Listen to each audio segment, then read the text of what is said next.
Let's say China. China. China. China. China. China. China. China. China. There are next-door neighbors, and you can actually see Russia from land here in Alaska. You go over to China.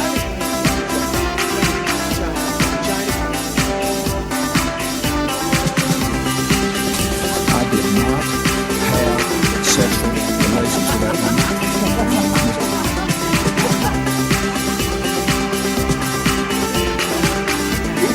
Trump's tweeting out insults to Angela Merkel. What's he doing? Ladies and gentlemen, please welcome your host. Yes. Hello. And welcome. I am James Andrews, and you are listening to So This Happened. The only news you need if your hobby is also sitting in a room and talking to yourself every single day. It's Monday, the 30th of October, 2017, and whoa, what a day. The first charges in the Russia inquiry have been released today. The ex-Trump campaign chairman, Paul Manafort, has been indicted on 12 counts, as has his aide, Rick Gates, and they've already pled not guilty to charges of money laundering and tax evasion. Now, much to everybody's sadness, Donald Trump is not explicitly leveled in these indictments. In fact, from what it looks like, they have very little to do with the Trump campaign, but it's early days. And we'll talk more about the Manafort indictments in a moment, but perhaps one of the more interesting things that happened today, George Papadopoulos. How do you say his name? Papadopoulos? George Papadopoulos. Who is George Papadopoulos? According to Wikipedia, George Papadopoulos is an American former foreign policy advisor who served in Donald Trump's 2016 presidential campaign. Well, thanks very much, Google, for that very concise definition there of who George Why the fuck can't I say his name today? I was talking about him earlier and it just rolled right off the tongue. Papadopoulos. I can't say it today. George Papadopoulos. Oh, fuck's sake. George Papadopoulos. Does he have a theme tune? I bet he has a theme tune. Google. Hey, Google. Does George Papadopoulos have a theme tune? George Papadopoulos, once you pop, you just can't stop. Papadopoulos, George Papadopoulos, Papadopoulos, once you popped, you just can't stop. George Papadopoulos, once you pop, you just can't stop. Papadopoulos, George Papadopoulos, once you popped, you just can't stop. George Papadopoulos, once you pop, you just can't stop. Papadopoulos, George Papadopoulos, once you popped, you just can't stop. Papadopoulos, George Papadopoulos, once you pop, you just can't stop. Papadopoulos, George Papadopoulos, once you popped, you just can't stop. That was awesome, if I do say so myself. Now, the White House has been very quick to point out that George, I'm not going to even try and say it, Papadopoulos, fucking hell, why can't I say it? This is so embarrassing. Papadopoulos, I'm looking at it on my screen. The name is on my, I still can't fucking say it. Do it phonetically, James. Papadopoulos, George. We're going to call him George. The White House says that George is nobody. And that's quite sad for George, really, isn't it? I mean, to be told that you're nobody, that's harsh, man. You're nobody. You're a waste of space. You're just nothing. You're less than nothing. You're nothing. But of course, you know that the White House has to be sweating a little bit, because with the indictments of Paul Manafort and Gates today, the White House, Donald Trump, just came out and said, no collusion, that's got nothing to do with me, that happened before the election, nothing to do with me. But then Georgie here comes out and, well, he lied to the FBI. He said, yeah, I lied to the FBI, I'm guilty of that. The problem is with that George was working directly for the campaign, and it looks like he lied to the FBI while he was working for the Trump campaign. So, and there have been rumours that Donald Trump is thinking about firing Mueller after these indictments came out. Now, Sean Spicer's less attractive comrade, Sarah Huckabee Sanders, today said that no, Donald Trump has absolutely no plans to replace the FBI special counsel, Robert Mueller. No, no, we don't have any plans to do that. But the thing is, it was reported today that, in fact, somebody in the White House said that Donald Trump had suggested that he would fire Mueller. And I got into a discussion with somebody about this today, and they said there's no way he could do that. There's no way Congress would allow him to fire the special prosecutor after he's just put indictments on these two chaps. Well, to that I say, I think he probably would. And the reason I say that is Donald Trump now knows that the Republican Congress do not have the balls to stand up against him. Now, there have been a few recently that have stood up, but they've also said, yeah, but we're not going to seek re-election. But Donald Trump's a bastard, but we're not going to seek re-election. Any congressmen who are still want to be a congressman have not said anything about Donald Trump. I mean, let's see. He insults a Gold Star family. They didn't say anything. Then he talks about John McCain being a terrible soldier because he got caught. Absolutely nothing. Then, just recently, he attacks a war widow, and the Congress just kind of go, ooh, look at that. There's a beautiful butterfly on that bush. Look at that. Look at that. And then, more tellingly perhaps, Donald Trump has been accused by many women of sexual assault. What did Congress say? They said, oh, yeah, no, probably not true. It's fake. The president says it's not true, so it can't be true. But they were all very quick to jump on Harvey Weinstein, who, don't get me wrong, he's a fuckhead, and he deserves everything that's coming to him. But it is interesting that the Republican congressman will jump all over Harvey Weinstein saying, yep, he did it, he's a fucker, he must have done it, he's guilty.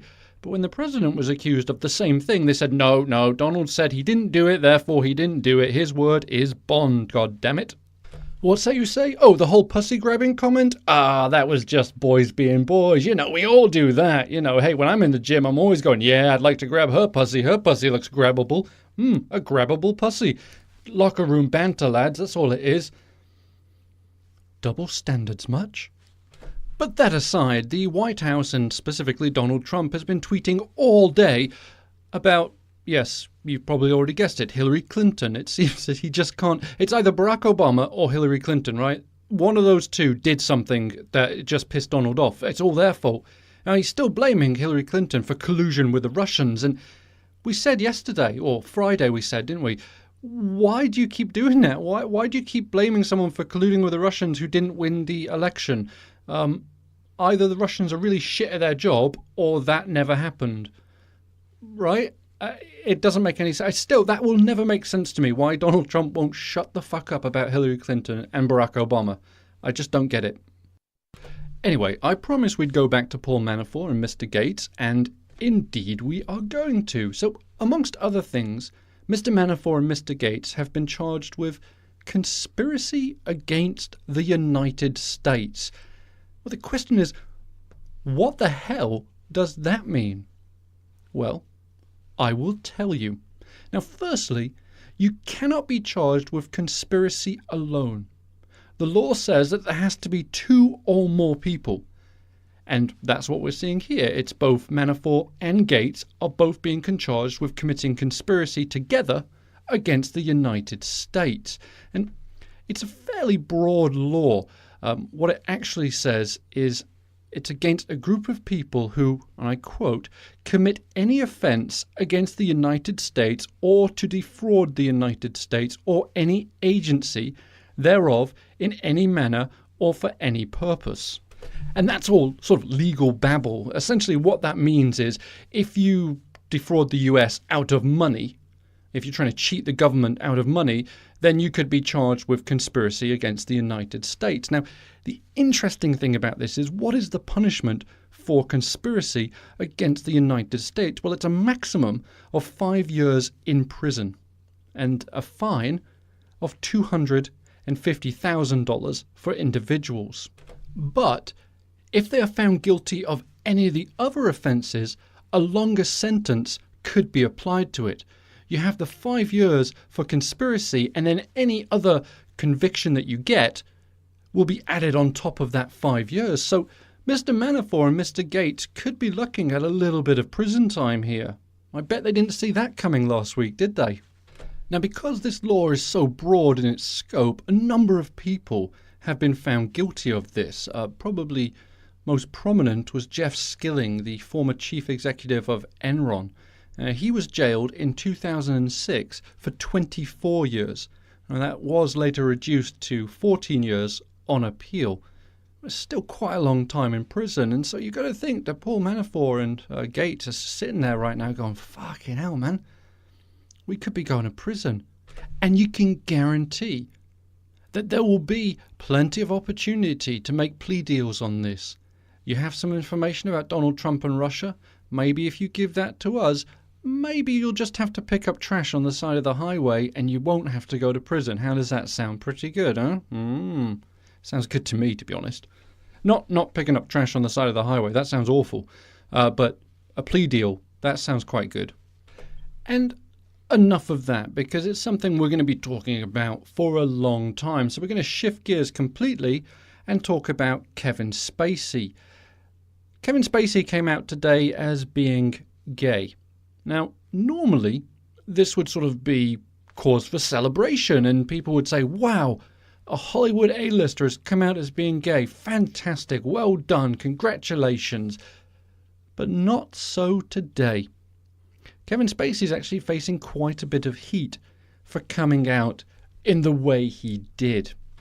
It seems that the only reason he made this announcement is that he has been accused of sexual assault towards a male child actor all the way back in 1986. Anthony Rapp is the chap who made the allegations, and he was 14 at the time, and he told the press that Kevin Spacey invited him to a party and seemed drunk when the alleged incident happened. Kevin Spacey took to Twitter and he wrote, "This story has encouraged me to address other things about my life. I have loved and had romantic encounters with men throughout my life, and I choose to now live as a gay man." And like I say, normally when a Hollywood A-lister comes out as gay, it's a cause for celebration. But poor Kevin's not getting any of that. The editor of the Gay Times, Josh Rivers, said he doesn't get a pass just because he's gay. And then he went on to say, allegedly predatory behavior is bad behavior regardless of your sexuality. Kevin Spacey has chosen the incorrect moment to assert his sexuality, particularly in this situation where he's being accused of something quite egregious. And then Linda Riley, who is the publisher of Diva magazine and the co-founder of the British LGBT Awards, says it was disappointing that the actor chose this moment to come out, adding, and I quote, "I felt it was deflecting from the allegations. There's been so many times he could have come out in the past, and he hasn't. That's his choice, but we should have used this time to own the apology, and so to make it about himself instead was disgusting, basically." And these are not the only two people mentioning this. It's all over social media. Nobody seems happy that Kevin Spacey has come out, and if I'm being quite honest with you, it does seem like a deflection. He gets accused of sexual assault, and all of a sudden he says, yeah, but you know what? I am gay, and I'm going to come out. I'm going to just put it all on the table right now and say, I am a gay male, and let's write about that instead of the allegation, shall we? Because at the end of the day, how brave is it really to come out as a gay male when you're being accused of sexual harassment? And perhaps maybe by coming out, it will take some of the pressure off. So Kevin, you should have done it years ago, mate. Nobody would have given a fuck. Honestly, nobody would have cared. To be quite honest, most people knew. It's kind of like Tom Cruise. Everybody knows. It's just a matter of time. Just a matter of time. I didn't mean that about Tom Cruise because I've heard he's quite Sue happy. That was a joke. That was satire. Tom Cruise is straight as an arrow. Loves women. All of them. Doesn't like men at all. No. Tom Cruise is very straight, for the record. Okay? So, very straight, for the record. Tom Cruise is straight, not gay. In any way, shape or form. Anyway, that is the end of the show. It's been a good Monday. It's been a very exciting Monday, very busy Monday. I can't wait to see what happens in the rest of the week. So anyway, we can continue any of these conversations on Twitter at So This Happen or on Facebook if you prefer. And don't forget to tell a friend about the podcast so they can listen to it as well and hear my ridiculous views. Anyway, have a great evening, good night, and take care. You just can't stop. Pop, pop, pop. George Papalapa does one chip pop. You just can't stop. Papalapa, George Papalapa does pop.